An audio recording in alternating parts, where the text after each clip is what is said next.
नमस्कार दोस्तों, ग्लोबल ज्ञानी की एक और फ्रेश वीडियो में आप लोगों का बहुत बहुत स्वागत है। दोस्तों, आपकी जो प्री बोर्ड की परीक्षाएं चल रही हैं, हम उन्हीं का आंसर आपको उपलब्ध करा रहे हैं। दोस्तों, इस वीडियो में हम लोग बात करने वाले हैं गणित विषय के बारे में। आपको गणित विषय का पूरा फुल सॉल्यूशन यहाँ पर देखने को मिलेगा। दोस्तों, बाकी के विषयों के भी आपको फुल सॉल्यूशन एक एक करके उपलब्ध कराए जा रहे हैं, जिसके लिए आपको दोस्तों चैनल को सब्सक्राइब करना होगा और बगल में आपको जो घंटी का निशान दिखाई दे रहा है उसको जरूर दबा दें, ताकि अगली वीडियो जब अपलोड हो आपको उसका नोटिफिकेशन मिल सके और आप उन आंसरों को नोट कर सकें।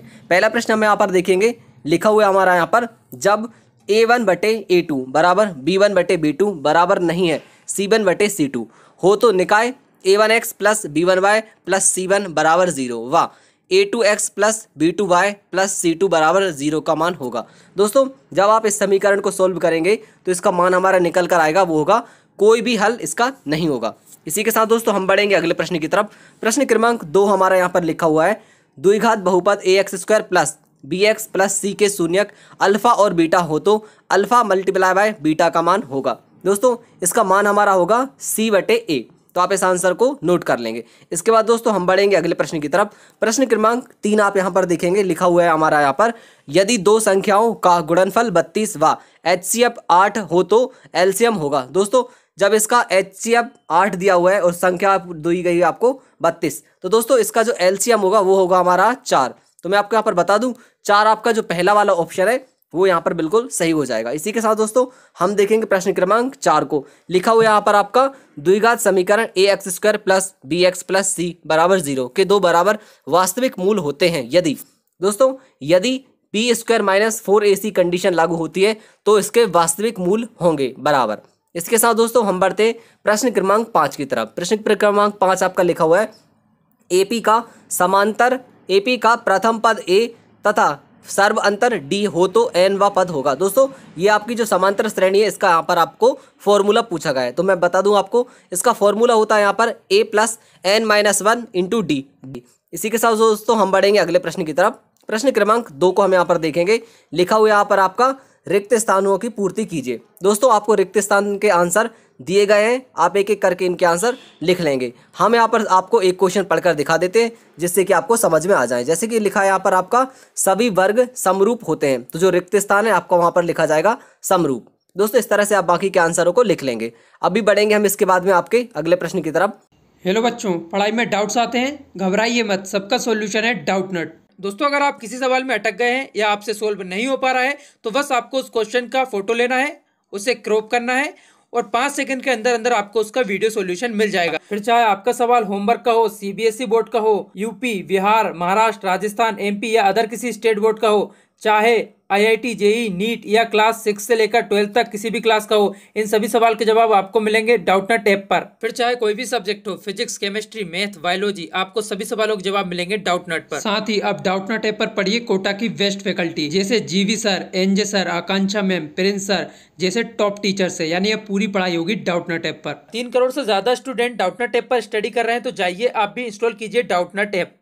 अगला प्रश्न आपका है प्रश्न क्रमांक 3, जो कि आपके सत्य असत्य है। दोस्तों, पहला क्वेश्चन लिखा है यहाँ पर आपका, असंभव घटना की प्रायिकता 0 होती है, तो इसका आंसर हो जाएगा बिल्कुल सत्य, क्योंकि जो असंभव घटना है उसकी प्रायिकता 0 ही होगी। इसी के साथ दोस्तों अगला प्रश्न आपका यहाँ पर लिखा हुआ है, प्रश्न क्रमांक 2, r त्रिज्या वाले वृत्त का परिमाप 2πr होगा। दोस्तों, 2πr का जो फॉर्मूला है आपने देखा होगा, वृत्त का 2πr ही फॉर्मूला होता है, तो इसका जो आंसर होगा वो कितना हो जाएगा, 2πr, और ये आपकी ये लाइन बिल्कुल सत्य हो जाएगी। इसके बाद अगला प्रश्न आपका यहाँ पर है, वर्ग चिन्ह ऊपरी वर्ग सीमा प्लस निम्न वर्ग सीमा बटे 2।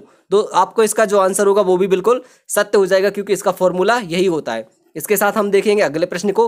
प्रश्न क्रमांक 4 आपका यहाँ पर लिखा है, एक वृत्त का व्यास 14 सेंटीमीटर है तो उसकी त्रिज्या 28 सेंटीमीटर होगी। दोस्तों, मैं आपको यहाँ पर बता दूं, यदि वृत्त का व्यास 28 सेंटीमीटर है तो उसकी त्रिज्या 14 सेंटीमीटर होगी, यानी कि आपको यहाँ पर जो लिखा हुआ है ये अपोजिट यानी कि गलत लिखा हुआ है, तो आपका इसका आंसर क्या हो जाएगा, बिल्कुल असत्य हो जाएगा। यहाँ पर आप क्या लिख देंगे, असत्य। इसके बाद आप देखेंगे अगला प्रश्न लिखा हुआ है यहाँ पर आपका, 1 3 5 7 9 का प्रथम पद 3 है। दोस्तों, मैं आपको यहाँ पर बता दूं, ये आपकी समांतर श्रेणी है जिसमें लिखा है आपका 1 3 5 7 9 का प्रथम पद 3 है, तो ये भी असत्य हो जाएगा, क्योंकि इसका प्रथम पद जो है वो होगा हमारा 1 और जो 3 है आपका वो है द्वितीय पद होगा, इसीलिए ये आपका असत्य हो जाएगा। इसके बाद हम बढ़ेंगे अगले प्रश्न की तरफ। आप अगला प्रश्न देखेंगे, प्रश्न क्रमांक 4। आपको यहाँ पर इनके एक शब्द में उत्तर देने थे। पहला क्वेश्चन आपका यहाँ पर लिखा हुआ है, प्रेक्षक की आंख से देखी गई वस्तु के बिंदु को मिलाने वाली रेखा क्या कहलाती है। दोस्तों मैं आपको यहाँ पर इसका आंसर बता दूं, वो रेखा कहलाएगी हमारी दृष्टि रेखा। इसी के साथ हम देखेंगे अगले वाले क्वेश्चन को। अगला वाला क्वेश्चन है, रेखिक बहुपद की घात कितनी है। तो दोस्तों उसकी घात होती है हमारी 1। इस तरह से बाकी के आपको जो आंसर दिखाई दे रहा है इनके आप उत्तर नोट कर लेंगे। हम बढ़ेंगे अगले प्रश्न की तरफ। प्रश्न क्रमांक 5 आपकी जो कि सही जोड़ी है। मैं आपको यहाँ पर बता दूं, प्रश्न क्रमांक 5 में आपको 2 कॉलम दिए गए हैं, स्तंभ आ और स्तंभ बा। आप यहाँ पर देखेंगे स्तंभ आ में आपको 5 ऑप्शन दिखाई दे रहा है और स्तंभ बा में आपको 5 से ज़्यादा ऑप्शन दिखाई दे रहा है। तो आपको आ को बा के साथ मैच करना है। पहला क्वेश्चन आपका यहाँ पर लिखा हुआ है साइन 45 डिग्री। दोस्तों इसका आंसर जो होगा वो होगा साइन 45 डिग्री का 1/√2। तो जो साइन 45 डिग्री है उसकी वैल्यू कितनी होती है हमारी 1/√2। इसके साथ अगला प्रश्न देखेंगे 1 + tan² थीटा। दोस्तों जो 1 + tan² थीटा है इसका आंसर होता है हमारा sin² थीटा। अगला प्रश्न हमारा यहाँ पर है 1 - sin² थीटा। तो 1² - जो साइन थीटा है उसका वैल्यू कितना होगा cos² थीटा। प्रश्न क्रमांक 4 लिखा है यहाँ पर cos थीटा। cos थीटा की जो वैल्यू होती है वो होती है हमारी, दोस्तों इसको आप मैच करेंगे इसके साथ में √3/2। तो इसकी cos थीटा की जो वैल्यू होती है वो कितनी होती है हमारी √3/2। दोस्तों यहाँ पर अगला क्वेश्चन है tan थीटा। तो tan थीटा की वैल्यू कितनी होती है हमारी √3। जो ई नंबर का ऑप्शन आपका वो किसी के साथ भी मैच नहीं करेगा। दोस्तों उम्मीद कर रहा हूँ मैं आपने सही जोड़ी को अच्छे से यहाँ पर लिख लिया होगा। इसके साथ दोस्तों हम बढ़ेंगे अगले प्रश्न की तरफ। प्रश्न क्रमांक 6 को देखेंगे। यहाँ पर लिखा हुआ है आपका संख्याओं 6 और 20 का अभाज्य गुणनखंड विधि से HCF ज्ञात कीजिए। यहाँ पर आपको इसका HCF ज्ञात करना था। पूरा आपको आंसर लिखा हुआ दिखाई दे रहा है। पूरे आंसर को आप यहाँ से नोट कर लेंगे। मैं आपको यहाँ पर बता दूँ, जब आप 6 का LCM निकालेंगे HCF तो कितना निकल कर आएगा 2 × 3। और जब 20 का निकालेंगे तो निकल कर आएगा 2 × 5, यानी कि 2 × 2 × 5। यहाँ पर आप देखेंगे इन दोनों में कॉमन कितना है हमारा 2। तो इसका जो HCF होगा वो कितना हो जाएगा हमारा 2। इसके साथ हम बढ़ेंगे अगले प्रश्न की तरफ। अगला प्रश्न हमारा यहाँ पर लिखा हुआ है द्विघात बहुपद x² + 7x + 10 के शून्यक ज्ञात कीजिए। हमें इसके शून्यक निकालने थे।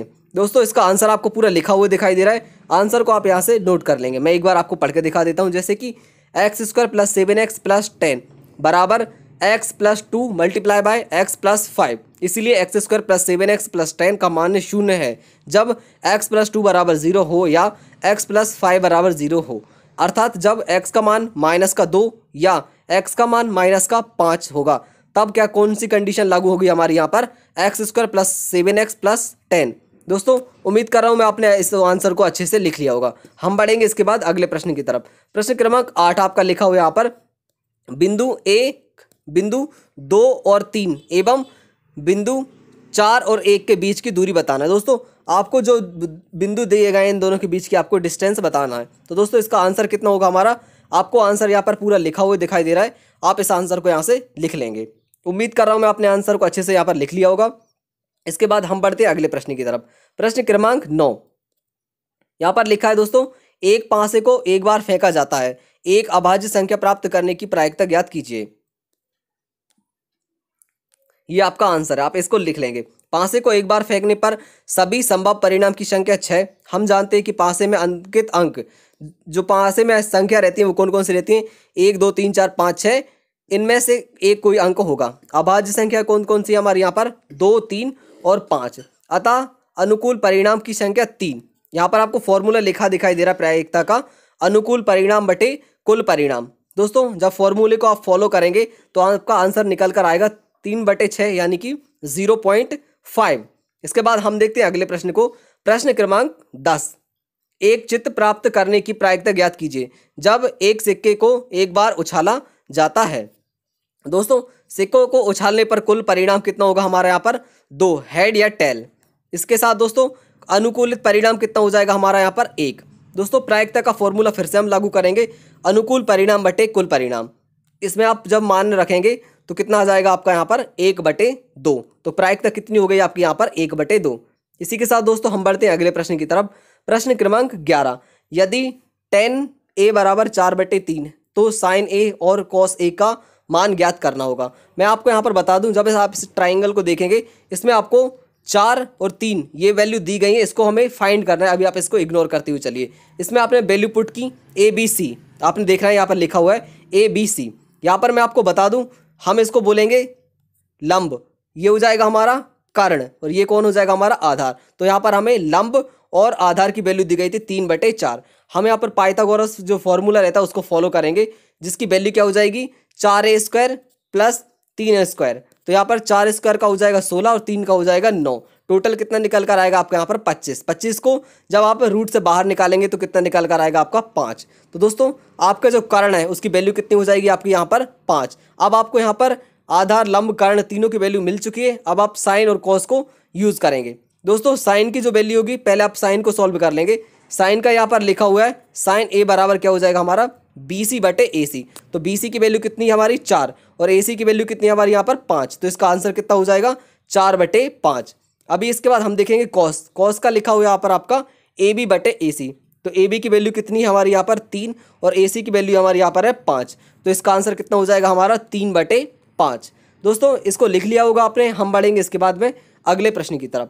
प्रश्न क्रमांक 12 आप यहाँ पर देखेंगे, लिखा हुआ है उस बिंदु के निर्देशांक ज्ञात कीजिए जो बिंदुओं -1 7 और 4 -3 को मिलाने वाले रेखाखंड को 2:3 के अनुपात में विभाजित करता है। आपको यहाँ पर x1 x2 y1 y2 m1 m2 सभी की वैल्यू दिखाई दे रही है। आप सबकी वैल्यू यहाँ से लिख लेंगे। लिखने के पश्चात माना बिंदु कौन कौन सा होगा हमारा यहाँ पर P x y। तो दोस्तों x और y के लिए हम फॉर्मूला यूज करेंगे। आप यहाँ पर एक्स वाई का फॉर्मूला देख रहे हैं। उसके बाद में फॉर्मूले को हम जो वैल्यू है उसको पुट कर देंगे। तो m1 की जगह 2 आ जाएगा, x2 की जगह आ जाएगा 4। इस तरह से जब आप वैल्यू लिखेंगे तो यहाँ पर आपको इस तरह से लिखा, जो आपको दिखाई दे रहा है वह लिख लेंगे आप। मैं आपको एक बार जूम कर देता हूँ, ये आप यहाँ से लिख लेंगे दोस्तों। तो यहाँ पर अतः निर्देशांक कौन कौन से होंगे 1 और 3। उम्मीद कर रहा हूँ मैं अपने जो आंसर है वो अच्छे से लिख लिया होगा। दोस्तों इस वीडियो में हम इतने ही क्वेश्चन सॉल्व करेंगे। इसके बाद जो नेक्स्ट वीडियो आपको देखने को मिलेगी, बाकी के क्वेश्चन उस वीडियो में आपको देखने को मिल जाएंगे। दोस्तों मैं आपको यहाँ पर बता दूं, आपकी जो प्री बोर्ड की परीक्षाएं चल रही हैं, आपको सभी विषय के आंसर उपलब्ध कराए जा रहे हैं। तो आप चैनल को जरूर सब्सक्राइब करके रखें, बगल में घंटी का निशान दिखाई दे रहा है उसको दबा के रखें। वीडियो देखने के लिए आप सभी का बहुत बहुत धन्यवाद। Thank you.